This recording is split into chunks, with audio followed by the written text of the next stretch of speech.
Assalamualaikum warahmatullahi wabarakatuh. Waalaikumsalam warahmatullahi wabarakatuh. Bismillah, alhamdulillah, wassalatu wassalamu ala rasulillah wa ala alihi wa sahbihi wa mawalah. Amma ba'du, puji dan syukur hanyalah milik Allah subhanahu wa ta'ala. Salawat dan salam senantiasa tercurahkan atas pada kalam mulia baginda Rasulullah sallallahu alaihi wasallam, dan tak lupa kepada keluarganya, para sahabatnya, para tabi'in atau tabi'in, segenap umat muslimin wal muslimat. Semoga beliau semua ada dalam lindungan Allah subhanahu wa ta'ala.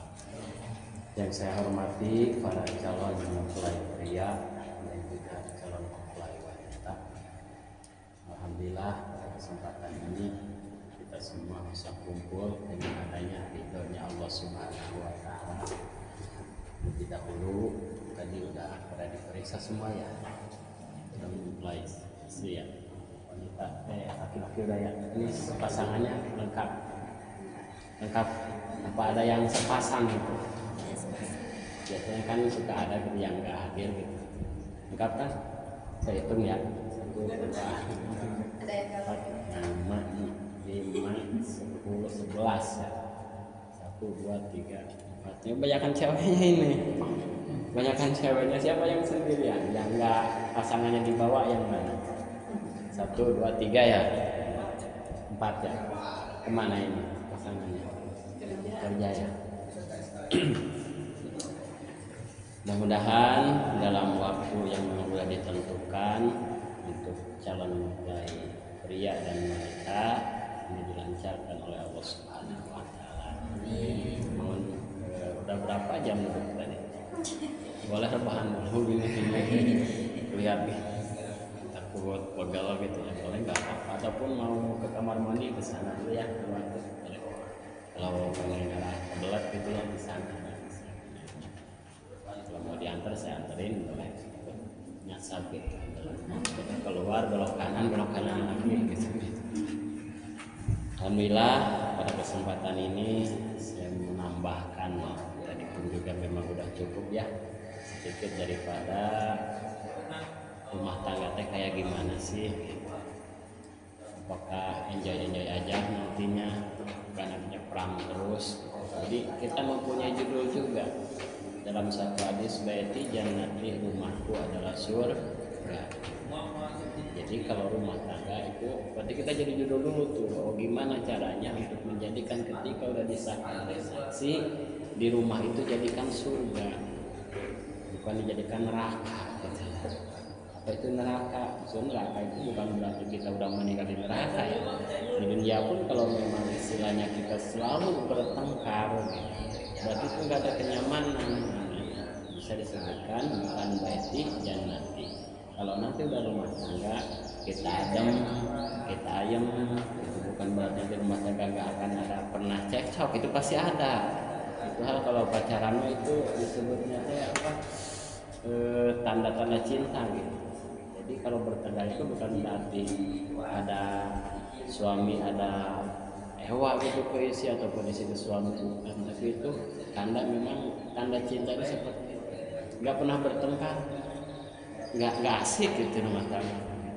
Kalau bertengkar mulu gitu capek juga gitu ya, itu rumah tangga nanti ke depannya. Maka di sana akan ada turun ayatnya, litaskunu ilaiha wa ja'ala bainakum mawaddatan wa rahmah. Itu judul juga. Gimana caranya kita akan menjadikan rumah tangga setelah disahkan oleh saksi, rumah tangga kita itu menjadikan rumah tangga yang sakinah, mawaddah, warahmah. Itu harus kita bayangkan dari sekarang. Itu ada resepnya juga ya, ada resepnya gitu. Mungkin dua orang tua gitu istilahnya mendidiknya, makan, sekolah, udah gede gitu ya, mungkin untuk rumah tangga mah mungkin nggak dibejaan dulu gitu ya, nggak kasih tahu dulu gitu. Paling nanti kalau udah rumah tangga ada pengaduan baru dikasih saran paling gitu ya. Makanya di kawan di sini sedikit akan memberikan istilahnya gambaran, jadi jangan kaget gitu kan. Biasa kita tidur sama ibu sama bapak, nanti mah tidurnya beda gitu ya. Tidurnya beda, ini udah nikah mah gitu ya. Nah, jadi menjadikan kita litaskunu ilaiha wa ja'ala bainakum mawaddatan warahmah. Menjadikan rumah tangga yang sakinah mawaddah warahmah satu bagi mempelai wanita ketika udah disahkan oleh saksi ya. Berapa hari lagi ini? Ada yang udah dekat? Sabtu Minggu ini semua ini. Hari Minggu semua yang akan datang. Sabtu Minggu, Sabtu besok ya. Nah, berarti beberapa lagi ya. Yang Minggu berapa orang? Banyak. Yang Minggu besok kan acaranya. Nah, nanti udah disahkan oleh saksi ketika kita malam gitu ya. Sering nawarin tuh ke suami. Bade, gak apa-apa. Bahkan itu hukumnya wajib gitu ya. Wajib terhadap istri menawarkan dirinya terhadap suami. Sekarang nanti kalau udah disahkan oleh saksi disahkan oleh saksi ya, itu nanti akan menjadikan litaskunu ilaiha wa ja'ala bainakum mawaddatan warahmah. Terjadi hal konflik daripada rumah tangga, satu diantaranya istri tidak pernah nawarin nama suami, sekalipun gak ditawarin gitu suaminya itu sendiri hidang sendiri nggak mau, nanti akan terjadi konflik rumah tangga. Tetapi kalau istri sering menawarkan selagi di dalam merah, itu nanti suami ketika kerja pun akan ingat selalu terhadap istri yang di rumah gitu ya. Jangan kita banyaknya cemburu gitu. Tapi kitanya sebagai istri nggak tahu apa yang harus kita rubah gitu ya. Di antaranya seperti itu ya. Nanti pasti akan kita tahu. Nah, walaupun suami, apalagi suami habis pulang kerja itu kan capek ya. Kita sambut gitu ya. Sambut uang mah dapat ataupun enggak gitu kan, tetap penyambutan yang baik gitu ya. Kalau sudah malam nih sudah punya anak udah tidur, pel aja suaminya bade apa-apa gitu. Nah, itu suami akan menjadikan misalnya adem, capek sepuma capek nanti akan hilang kalau seperti itu gitu ya. Nah, kedua ada beberapa sunat yang dimana memang nanti arahnya menjadikan rumah tangga yang sakinah mawaddah warahmah. Di antaranya satu tejos beli parfum ya, di parfum. Nah, penempatan daripada penyemprotan parfum itu ada 4 tempat yang dimana memang ini sunat itu mendapatkan pahala. Satu di mulut ya. Jadi kalau malam itu mau tidur kita beli tuh minyak di Shopee ataupun Lazada ya buat mulut gitu, semprot. Kedua di kelek nih, semprot aja gitu ya, kayak Rexona ya. Nah, jangan kita mau tidur mana belum mandi, nanti branding sama suami, dicium suami nanti ini bau asam ini, gitu ya. Enggak. Nah, makanya sunat itu ya. Ketiga di gunung itu semprot aja gunungnya. Kalau mau tidur itu ya, sama minyak wangi. Gitu. Nah, ini kan nanti arahnya ke sana akan menjadikan arah rumah tangga yang sakinah mawaddah warahmah. Jangan pengantin baru doang gitu ya. Udah punya anak pun terus gitu ya. Udah punya anak 1, 2 terus gitu. Jangan kita mah masih pengantin baru nih wangi-wangian terus. Nah, kesananya pun terus seperti itu ya. Sampai pun walaupun kita udah nenek gitu minta maaf kagak tetap gitu. Kalau main di rumah tangga yang sakinah mawaddah warahmah seperti terakhir nanti karena memang belum pada pengalaman ya. Nah, mungkin nanti kedepannya akan seperti itu. Terakhir berarti di hutan rimba itu ya. Nanti kalau ada hutan rimba itu disemprot juga ya. Gitu. Tapi jangan pakai semprotan jukut ya gitu. Di round up ke babakan madang kena ini hutannya ini garung gitu ya. Jadi ada khusus. Nah, nggak apa-apa karena memang kalau bab fikih memang seperti itu ya. Kita bukan berarti kita jorok apa memang seperti itu. Nah, nantinya akan menjadikan rumah tangga yang sakinah mawaddah warahmah. Dicoba aja resepnya seperti itu. Kalau uang itu sebenarnya nomor 2 sih gitu ya. Nomor 2 uang mah gitu. Suami pun juga seperti itu. Jadi suami yang kerja gitu, suami yang kerja pulang langsung disambut, malamnya ditawarin dek terus ya tawaran. Nah, nanti capeknya suami itu akan hilang. Sekuma capek gitu ya. Kalau memang pulangnya capek, nanti istri jembrut gitu ya, wah itu mah jadi lebih stres lagi nanti suaminya. Terus sama-sama sering yang ada pun masalah kekurangan pasti ada, baik dari suami ataupun dari istri, ada kekurangan suami, istri harus menutupi, ada kekurangan dari istri, suami harus menutupi juga gitu ya. Jangan sama-sama istilahnya dia mau ngomong ke orang nggak boleh, sama orang tua pun nggak boleh. Kalau kita ada masalah udah aja berdua aja gitu. Itu juga nggak boleh kerasan gitu ya. Nah itu resepnya ya. Nah, di ini aja apa kita dipikirin rumah tangga seperti apa benar akan terjadi seperti itu. Coba aja yang 4 hal tersebut tadi, kesunatan dalam kita pakaian sesemikan, 1 di 4 tempat tersebut. Kedua, ketika kita udah disahkan oleh saksi, walaupun tiap malam selagi ke lampu merah, dicubit aja suaminya, mau gitu ya. Itu pasti terjadi pada suami, capek kerja itu hilang langsung. Makanya kan orang tua dulu suka kalau anak minta uang itu ya dipijitin dulu. Kenapa memang capek gitu ya. Jadi reda gitu, capeknya itu hilang gitu. Kalau dulu ya saya waktu kecil suka minta uang suruh mijitin dulu. Oh berarti benar-benar ayahnya orang tua, ayahnya anak tersebut benar-benar cari uang itu capek gitu ya.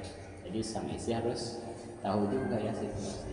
Jangan udah capek dijembrutin gitu, nggak boleh ya. Nah, oleh karena itu berarti untuk menambahkan ininya udah dibagi tadi belum? Sudah ya. Nah ini doa penyampinannya ya diapalin. Nah, tapi jangan dipraktekin sekarang nanti ya setelah disahkan oleh saksi. Bismillahirrahmanirrahim. Allahumma inni minasyaiton wa jannibi syaitan ma razaqtana innaka ala kulli syai'in qadir. Kita mau tempur baca dulu doanya nih. Kalau kita nggak baca doa dulu, nanti ikut setan gitu ya, ikut sama kita terus gema. Akhirnya nanti kita punya anak pada bandel anaknya. Karena secara prosesnya orang tuanya main gabung-gabung aja gitu. Nggak istilahnya apa baca doa dulu minimal Bismillahirrahmanirrahim. Tapi jangan keras-keras ya. Mertua repot gitu. Lagi apa gitu. Nah. Nanti orang tua akan melihat anaknya setelah menikah, tetap kita itu dipantau sama orang tua, bukan nggak dipantau gitu ya. Ya ini gimana besoknya orang tua lihatin ketika memang ini kita udah suami istri. Nah orang tua bukan berarti ini bangga ketika nanti lihat anaknya itu wah basah terus nih gitu kan. Itu orang tua itu bunga gitu, bukan nggak memantau ya dalam beberapa hari tersebut orang tua kita walaupun kita nggak ini tetaplah memantau gitu ya ke rumah tanggaan keharmonisan anak. Abah sewaya anaknya nggak apa-apa jangan malu karena orang tua itu bunga gitu ya. Tapi garing wae bunga. Nah orang tua itu akan ngedown artinya gitu. Takut akan apa kenapa. Jadi jangan malu-malu gitu. Kalaupun kita memang masih satu rumah sama orang tua, kita mandinya malu jangan. Justru orang tua itu akan lebih tenang artinya melihat anak dan menantunya ini mandinya ada 3 kalinya nggak apa-apa, mandi lagi nggak apa-apa. Orang tua tetap akan bunga artinya. Nah itu doanya ya. Ini doa ketika memang yang ini beda nih ya. Ini doa awalinnya, ini mah doa udah pertengahan nih, tapi di dalam hati aja ya. Nah ini bagi suami ya. Ini Allahumma ja'alna dzurriyyatan thayyibatan. Ketika kita sudah merasakan ada sesuatu yang keluar, baca di dalam Allahumma ja'alna dzurriyyatan thayyibatan. Kan kalau di kitab yang lain masih panjang kan yang udah sekian. Ini doanya apa Gusti? Kalau bahasa kita gini, ya Allah jadikanlah turunan kita ini yang baik. Nah kita juga terbuat dari sperma ya. Kita lahir dari sperma kita berdua. Hanya kalau kita produknya bagus, jadi anaknya akan bagus. Minimal ngawarok lah. Wah kalau pengawarok luar biasa orang tua capeknya ya. Supaya anaknya nggak bandel lah gitu ya. Suruh sekolah dia, suruh ngaji dia, sama yang ini ya. Kemudian setelahnya nih, tapi dia dalam hati juga ya. Itu setelahnya dalam hati kan ini ayat lainnya, ayat Quran. Alhamdulillahi khalaqa minal ma'i basar. Ya segitu. Kalau panjangnya faja'alahu nasaban wa sihra wa kana rabbuka. Itu mah di kitab dulu dibuka lagi.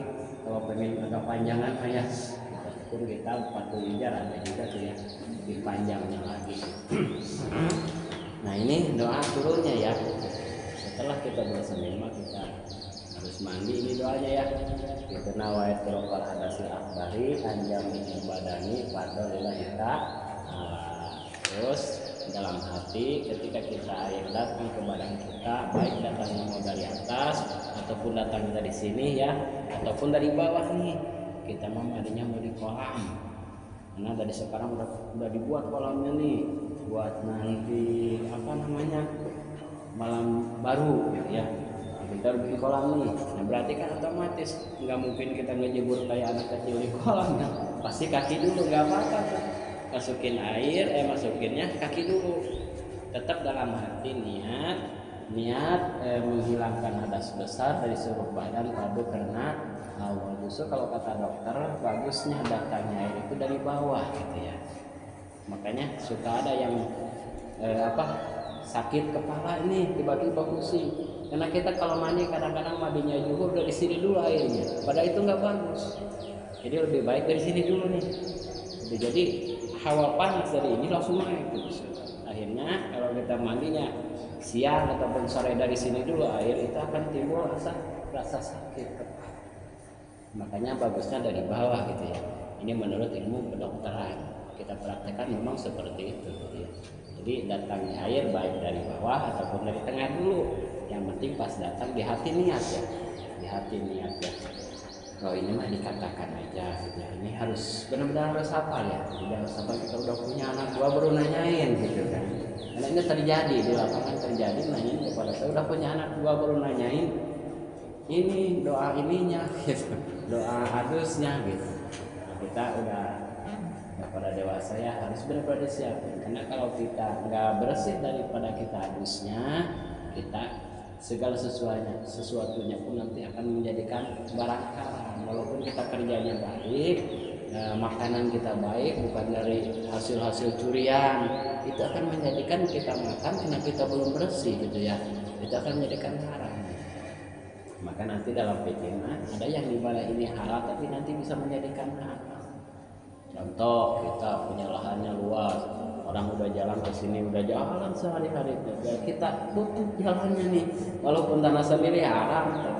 Nah itu dalam fikih seperti itu. Ada yang halal jadi haram, ada yang haram pun bisa jadi halal. Kayak gimana? Nah ini tanah kita segini, ini tanah orang ke sini, ini ada pohon ke sini, tapi buahnya ke sini doyong. Nah secara hukum gitu ya. Bukan maling kita ngambil yang ini, tapi johir maling kena dana di sini. Tapi kalau kita buahnya ini kayak kita ambil yang macam ini boleh. Jadi hukum diri seperti itu. Nah gitu ya. Jadi udah dibagi mah, tolong dihafalin ya gitu. Nah, untuk rumah tangga kita kan ingin menjadikan rumah tangga yang sakinah mawadah dan juga kita akan memberikan turunan gitu ya. Kalau bisa mah jangan dikabel dulu lah gitu ya. Punya anak 5 baru kawin gitu ya. Kalau sekarang mah mau nikah walaupun memang ya kalau kedokteran kan mau nikah baik dulu gitu ya. Tapi jangan dulu takutnya nanti jadi susah gitu. Jadi udah punya anak berapa tuh baru kita mau di KB mah, maksud KB juga di agak jaraknya agak jauh gitu kan. Jangan ulah 1 tahun ini capek agak jarak tapi udah punya anak 2 dulu boleh lah. Oh sekarang jangan dulu lah, takutnya susah. Nah segitu ya. Memang sekali lagi nanti kena mama yang masih ada, mungkin enggak sampai juhur ya, sampai setengah 12 paling ya kebubaran nanti. Mudah-mudahan terus ijab kabulnya pun nanti dihafalin ya mas kawinnya apa. Nah terus nanti kalau bisa nanti kita didandanin nih. Kalau nanti didandanin itu kalau bisa kadang-kadang di tempat yang itunya dandaninnya ya kita juga untuk waktu itu mah jangan pakaian yang gimana ya. Saya juga kadang-kadang kaget dulu ya waktu pernah nikahin ini jadi sepotong ke sini kelihatan gitu. Jadi tutup dulu aja lah. Jadi takutnya gitu ada yang ini gitu pakaiannya kita ininya sepotong gitu segini gitu kan nanti orang lihat gitu karena nggak boleh gitu ya. Jadi yang tutup aja tapi Kalau setelah itu namanya ya terserah gitu ya, setelah itu di Jakobunya kalau ada wendingnya gitu, kalau nggak sopan nah diomongin aja namanya pernikahan dan nikah agama, takutnya nggak pada fokus nanti orang pada lihat nanti ke sini semua nih ya, karena sepotong gitu ada istilah wedding seperti itu. Kalau mah ditutup dulu, kalau udah habis zuhur mah acara ini mah terserah mau pakainya kayak gimana, yang penting tertutup aja gitu ya. Jangan sampai seperti itu nanti panai juga nggak konsen nanti nikahin gitu. Kalau pakainya sepotong gitu ya, yang rapi aja. Nah sekian, yang mudah-mudahan itu bekal ya untuk rumah tangga nanti pasti terjadi seperti itu. Kita baca doa dulu, namanya seperti itu. Nah, doanya sudah disiapin dilengkapi, doa juga dilengkapi, mudah-mudahan saya juga ya rumah tangganya nanti dalam acaranya dilancarkan oleh Allah Subhanahu Wa Taala, dijadikan rumah tangga yang sakinah mawaddah. Nah, atas segala kekurangannya ya sekali lagi nanti saya ke koordinator apa masih ada Pak?